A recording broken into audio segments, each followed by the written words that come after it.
Hi friend, मैं Sumant Kumar Rai Bhaskar study YouTube channel में आपका स्वागत करता हूं।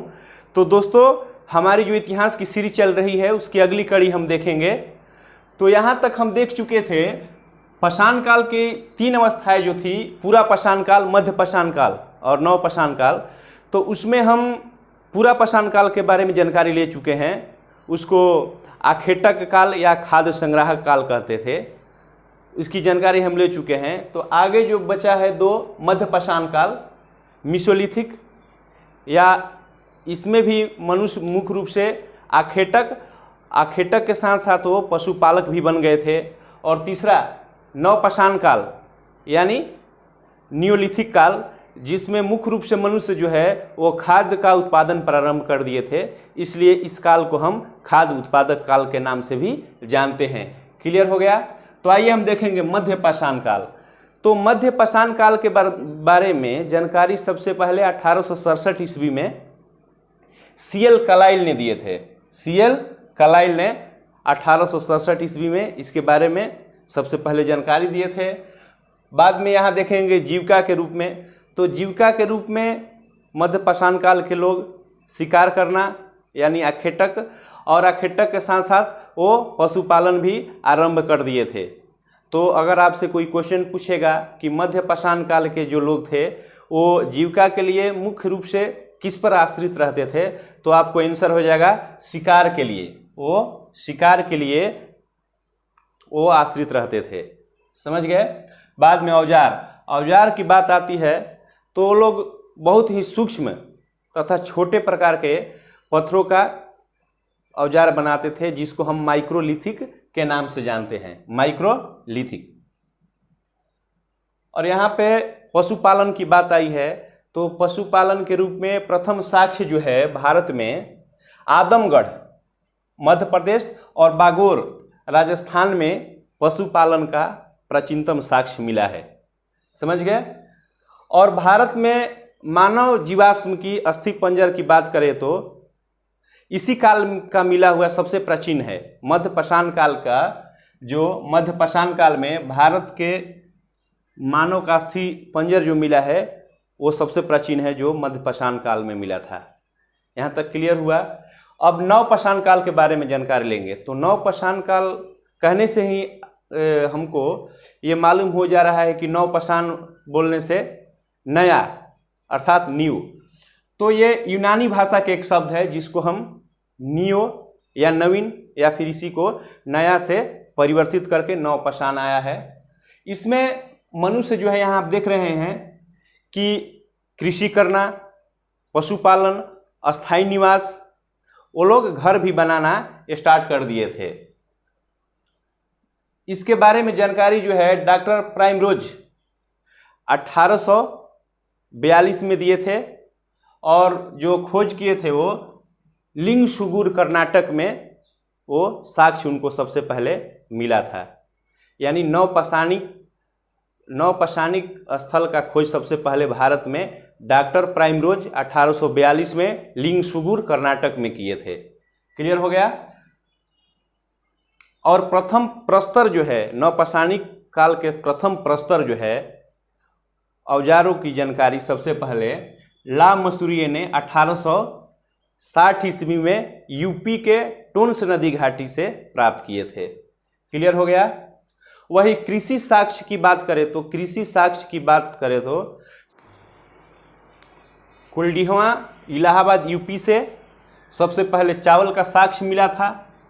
तो यहाँ हम एक बात जान लेंगे कि मानव द्वारा कृषि फसल के लिए उपयोग की जाने वाली सबसे पहली फसल जो थी वो थी गेहूं, और दूसरी फसल जो थी वो जौ। लेकिन आपसे कोई क्वेश्चन पूछ देगा कि मानव द्वारा उपयोग में लाई जाने वाली पहली फसल, तो उपयोग में लाई जाने वाली पहली फसल जो थी वो थी चावल, जिसका साक्ष्य उत्तर प्रदेश कोल्डिहवा इलाहाबाद से प्राप्त हुआ। बाद में हड्डी के उपकरण के बारे में बात करेंगे तो भारत में जम्मू कश्मीर में बहुत ज़्यादा मात्रा में हड्डी के उपकरण मिले हैं, और बिहार के संदर्भ में बात करेंगे तो वो चिरांद में मिला था। वो चिरांद में हड्डी के बहुत सारे उपकरण मिले थे, वो बिहार में है। ये बीपीएससी का आया हुआ क्वेश्चन है, प्री में आया था, तो इसको ध्यान में रखिए। बुर्ज होम जिसका अर्थ होता है भुर्ज वृक्ष स्थान, जहाँ पे बहुत सारे वृक्ष होते हैं, एक भुर्ज जैसा निर्माण करते हैं, तो वो श्रीनगर में है। वहाँ से युग्मित सावधान बोलने का मतलब यह है कि वहाँ के मालिकों के साथ उनके पालतू जानवर, उदाहरण के तौर पर कुत्ते को वो दफना देते थे। वही युग्मित सावधान का जो है साक्ष्य मिला था बुर्ज होम, जो कि श्रीनगर में पड़ता है, वर्तमान के श्रीनगर में है। दूसरा, जलीलपुर पाकिस्तान से मछली पकड़ने का साक्ष्य मिलता है। वो लोग मछली भी पकड़ते थे, इसका साक्ष्य जलीलपुर पाकिस्तान से मिलता है। गुफर काल जिसका अर्थ कुम्हार की गुफा होता है, वो कश्मीर में है। वहाँ पे कुम्हारों के उपयोग में लाई जाने वाली बहुत सारी चाकों का प्रमाण मिला है। और पिकल हिल जो कि कर्नाटक में स्थित है, वहाँ से राख के ढेर और अस्थायी निवास की प्रवृत्ति का पता चला है। पिकल हिल में जो है वहाँ से बहुत सारे राख के ढेर, यानी कि वो अस्थायी बन गए थे। वो लोग अस्थायी बन के अपना एक खाना उना बनाने के चूल्हे इत्यादि वहाँ से मिला है। तो दोस्तों, यहाँ पे हमारी प्राचीन भारत की ये सीरीज समाप्त होती है। तो आइए हम देखेंगे कुछ महत्वपूर्ण प्रश्न जो कि एग्जाम बेसिस बहुत महत्वपूर्ण हैं और एग्जाम में ऑलरेडी आए हुए भी हैं। तो आइए स्टार्ट करते हैं। सबसे पहला क्वेश्चन जो है, मानव की उत्पत्ति है वो किस काल में हुई है? तो मानव की उत्पत्ति जो है वो प्लाइस्टोसिन काल में हुई है, और भारत की पूरा पाषाणकालीन सभ्यता का विकास भी प्लाइस्टोसिन काल में ही हुई है। हम पहले बता चुके हैं कि हमारी पृथ्वी जो है वो 400 करोड़ वर्ष पुरानी है, और उसके निर्माण की बहुत सी प्रक्रियाएं हुई। और चौथी प्रक्रिया जो है वो हम क्वार्टनरी के नाम से जानते हैं, और क्वार्टनरी के 2 पार्ट हुए थे, 2 भागों में हम उसको विभाजित करते हैं, एक प्लाइस्टोसिन और होलोसिन।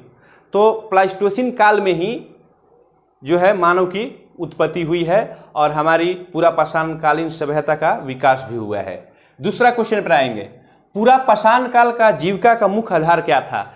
तो पूरा पाषाण काल के जीविका का मुख्य आधार था शिकार करना, यानी आखेटक था। और मध्य पाषाण काल के लोग आखेटक के साथ पशुपालन बन गए थे, वो पशुपालन भी स्टार्ट कर दिए थे। तो वो लोग जीविका के लिए पशुपालन पर निर्भर हो गए। और नव पाषाण काल के जो लोग थे वो कृषि प्रारंभ कर दिए थे, तो वो जीविका के लिए कृषि पर निर्भर हो गए थे। क्लियर? तो दूसरा क्वेश्चन वही है कि पूरा पाषाण काल का जीविका का मुख्य स्रोत, मुख्य आधार क्या था? तो वो था दोस्तों शिकार। क्लियर? भारत में मनुष्य संबंधी पहला प्रमाण कहाँ मिला था? तो भारत में मनुष्य संबंधी पहला प्रमाण जो था वो नर्मदा घाटी के प्राप्त हुआ था, नर्मदा घाटी से हमको प्राप्त हुआ था। दूसरा, भारत में पूरा पाषाणकालीन औजार की खोज सर्वप्रथम किसने किया था?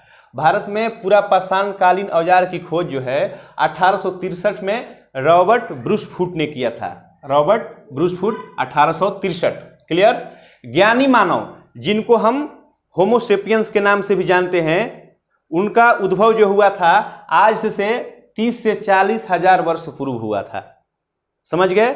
ज्ञानी मानव जिनको हम होमोसेपियंस के नाम से भी जानते हैं, उनकी उत्पत्ति जो हुई है, उद्भव जो हुई है, वो 30 से 40 हजार वर्ष पूर्व हुई है।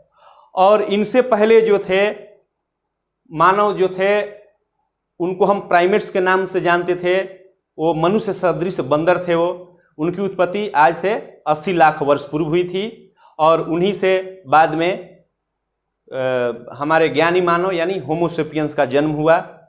समझ गए? आगे आएंगे, मनुष्य द्वारा निर्मित प्रथम औजार। तो मनुष्य द्वारा निर्मित प्रथम औजार जो था वो प्रस्तर कुल्हाड़ी यानी पत्थर की कुल्हाड़ी था। वही धातु की बात करेंगे तो धातुओं में सबसे पहले उन्होंने तांबा का इस्तेमाल किया, जो कि तांबा का एक कुल्हाड़ी मिला था। तांबा का कुल्हाड़ी कहाँ मिला था दोस्तों? तो वो मद्रास के अतिरंपकम एक जगह का नाम है आधुनिक चेन्नई में, जहाँ वो तांबा का कुल्हाड़ी मिला था। पालतू जानवर की बात करेंगे तो उन्होंने सबसे पहले पालतू कुत्ता को बनाया था, वो किस काल में? तो मध्यपुरा पाषाण काल में। उन्होंने कुत्ता को कब पालतू बनाया था? तो मध्यपुरा पाषाण काल में। समझ गए? आगे आएंगे, आग का आविष्कार। तो आग का आविष्कार जो है वो पूरा पाषाण काल में हुआ था। पूरा पाषाण काल के हम 3 अवस्था देख चुके हैं, एक निम्न पूरा पाषाण काल, दूसरा मध्य पूरा पाषाण काल और तीसरा उच्च पूरा पाषाण काल। तो ये जो है आग का आविष्कार पूरा पाषाण काल में हुआ था, तो वो निम्न पूरा पाषाण काल का था। समझ गए?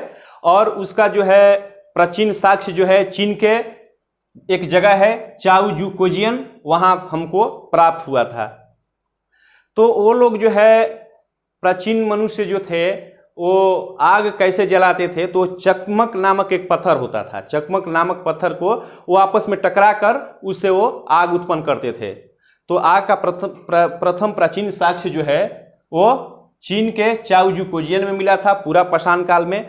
और उन्होंने चकमक उद्योग का स्थापना जो किया था वो मध्यपुरा पाषाण काल में किया था।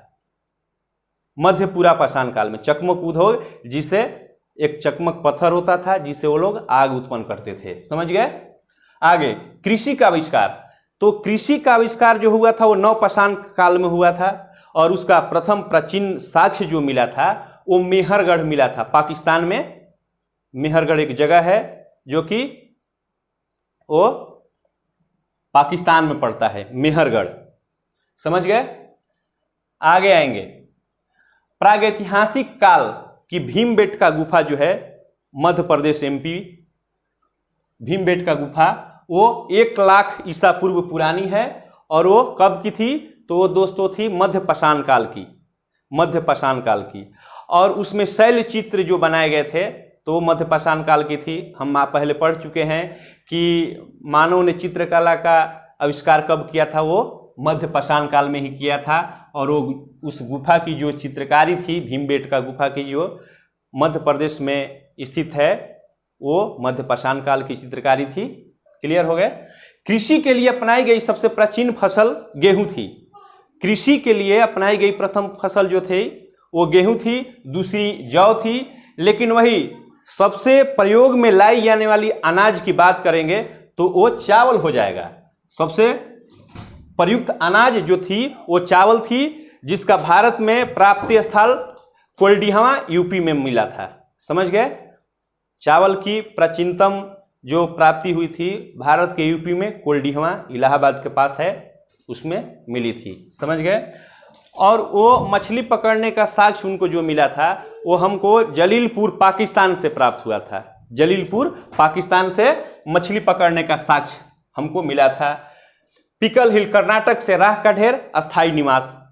पिकल हिल एक जगह है जो कर्नाटक में स्थित है, वहां से राख का ढेर और अस्थायी निवास की प्रवृत्ति का वहां से प्रमाण मिला है। क्योंकि जब तक मनुष्य अस्थायी नहीं रहेगा तब तक वहां राख का ढेर तो मिलेगा नहीं, तो इसलिए राख के ढेर के आधार पर ही अस्थायी निवास की प्रवृत्ति का आंकलन किया गया, उसको मान्य किया गया। समझ गए? वैसे भारत में जो है जम्मू कश्मीर में हड्डी के बहुत सारे उपकरण मिले थे, और बिहार के संदर्भ में बात करेंगे तो चिरांद में मिला था। भारत में हड्डी का उपकरण चिरांद बिहार में मिला था। ये बहुत इंपॉर्टेंट क्वेश्चन है, बहुत बार BPSC में PT में आया हुआ क्वेश्चन है कि हड्डी का उपकरण जो है बिहार के किस स्थान से प्राप्त हुआ है? तो वो चिरांद से होगा। समझ गए? चिरांद। और युग्मित सावधान बुर्जाहोम श्रीनगर। युग्मित सावधान कहने का मतलब है कि मनुष्य जो है उनके साथ उनके पालतू जानवर, उदाहरण कुत्ता इत्यादि जानवरों को उनके साथ दफना दिया जाता था। तो उसका साक्ष्य दोस्तों वो बुर्जाहोम श्रीनगर जम्मू कश्मीर में मिला था। थैंक यू दोस्तों। तो आई होप ये वीडियो आपको पसंद आएगा। तो पसंद आए तो इसको लाइक कीजिए और बेल आइकन को दबाइए, अपने फ्रेंडों को शेयर कीजिए। Thank you. जय हिंद दोस्तों। अगर आपको स्क्रीनशॉट लेना है तो ले सकते हैं, स्क्रीनशॉट ले लीजिए।